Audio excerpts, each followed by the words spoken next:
Welcome to the Currency Shop's weekly update on the Australian dollar. Let's find out how it's performing. The first thing we need to know is the rates between the Australian dollar and other major currencies at the moment. As these rates are not the rates banks would give you for buying foreign currency or transferring it overseas, let's have a look at the average bank rates at the moment.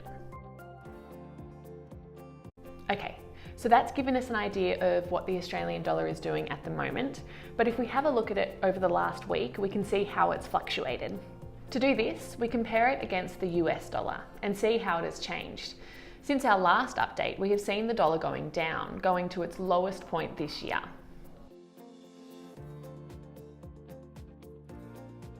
To get an even better idea of how the dollar is trending, let's look at the Aussie US over the last 12 months.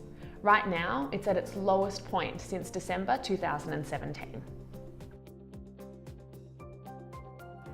Okay, so that's all well and good, but what we really want to know is where the Australian dollar is going to go next.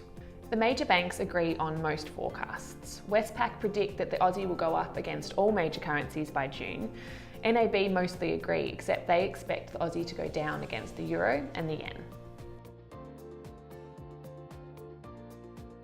If you need more information about the Australian dollar, make sure you're subscribed to our channel so you don't miss any of our weekly updates. And you can watch any of our other videos about international money transfers or currency exchange. To compare exchange rates, head to thecurrencyshop.com.au to find the best rate for your situation. Have a great week.